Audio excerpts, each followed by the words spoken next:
যারা জুলাই জুলাই করে মরতেছে এখন তারা তো সমন্বয় করে বলতেছে এরা তো কিছু ছিল না, লাইসেন্স বললেও এগুলো এরা, তারপর আপনার বালিয়াড়ি গাড়ি পারলেও এরা, ডিসি কোর্ট গেলেও এরা, ওখানে গেলেও এরা, সবখানেও এরা আর কি, শুধু এদের কাজ বাদে আমাদের কোনো কাজ নাই। কোনো খবর রাখে নাই, আমার কোনো খবর রাখে নাই, আমার না আমার সহপাঠী যারা ছিল তারারও খবর রাখে নাই। এখন কথা হচ্ছে যে যারা ছাত্র প্রতিনিধি আছে তারা তো মনে করেন এখন কোটি কোটি টাকার মালিক।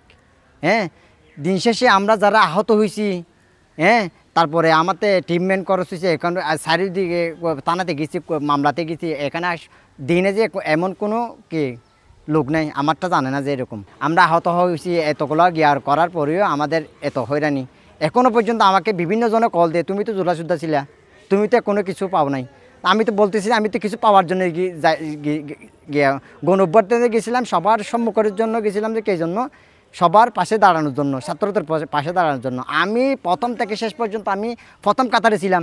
তো প্রথম কাতারে ছিলে কোনো লাভ ছিল? আমার এতগুলো আমার ছাত্র প্রতিনিধি, আমার ভাই বেড়াতে ছোটো ভাই আছে, বড় ভাই আছে এবং বন্ধু সহপাঠী আছে, এইদের সাথে তো আমার কিছু গিয়া নেই। এইদেরকেই বলছি, এদেরকে বলি লাস্টে আমাদের কিছু হয়েছে, যারা জুলাই জুলাই করে মরতেছে এখন তারা তো সমন্বয় করে বলতেছে এরা তো কিছু ছিল না। এদের কাছে এখন গিয়ে দেখেন, আপনারা গিয়ে দেখবেন অনেক অনেক টাকা নিয়ে কিছু ছিল না, একটা ব্যাংক গাড়ি ছিল, একটা গাড়ি ছিল, এখন থেকে কোটি কোটি টাকা। এখন কীভাবে এগুলো হচ্ছে? এগুলো সব দুর্নীতি। লাইসেন্স বললেও এগুলো এরা, তারপর আপনার বালিয়াড়ি গাড়ি পারলেও এরা, ডিসি কোর্ট গেলেও এরা, ওখানে গেলেও এরা, সবখানেও এরা আর কি, শুধু এদের কাজ বাদে আমাদের কোনো কাজ নাই। আর আমরা তো আহত ছিলাম, বিগত আহত সরকারের আহত ছিলাম, যে এই আহত আমি রড দিছি আমার হাতে। হ্যাঁ, এরপরে তো আমার কোনো এ ধরনের এই পর্যন্ত কোনো রেসপন্স পাই নাই, কোনো খবর রাখে নাই, আমার কোনো খবর রাখে নাই।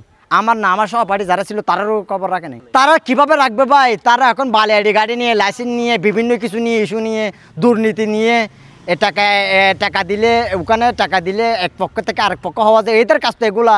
এরা কি করবে? যে এদেরকে তো আমি সব বলছি। আবার সমন্বয় চিনে না আমাকে কে আছে? যে আমি কক্সবাজার জেলাতে যতগুলো সমন্বয়ের কাছে সবার সহপাঠী ছিলাম আমি, এবং আমাকে চিনা যে এমন একটা লোকও নাই। চিনে কি লাভ ছিল? আমি তো সবাইকে বলছি, কিছু রেসপন্স করছে, করে নাই। তো এ থেকে আমি দুঃখজনক বিষয় এটা জুলাই যুদ্ধ নামক, এটা জুলাই যারা করতেছে এদের কোনো আমি স্বীকৃতি কিছু পাই নাই। আর পাবো কী জন্য? এরা তো এই ব্যস্ত থাকে তো অন্য কাজ নিয়ে। আমাদের যারা জুলাই আহত ছিল তাদের নিয়ে একজনও ব্যস্ত ছিল, একজনে ব্যস্ত রাখে নাই। দুই একজন সমন্বয় যদি থাকলে আর 2-4 জন সমন্বয়কে সে ওটা ফিন মারি দেয়। এটা হবে না বললে কি হয়েছে? যে এখানে মামলা করছি, আমি থানাতে গেছি, সব পানি গেছি, আমার ডকুমেন্ট এভিডেন্স সব আছে, থাকলে কি হয়েছে? যে এখানে তো কিছু করার নাই ভাই। এটা আমাদের মতো যারা গিয়ে আছে, আহত আছে, এদের কপালে মনে হয় কিছু নেই এ পর্যন্ত। কারণ আমি এক পর্যন্ত একটা মানুষকে দেখি নাই যারা সত্যিকারের আহত হয়েছে। এরা তো নিঃসন্দেহে এটা মনে করি এদের পাশে দাঁড়ানোর মতো একজন মানুষও নেই।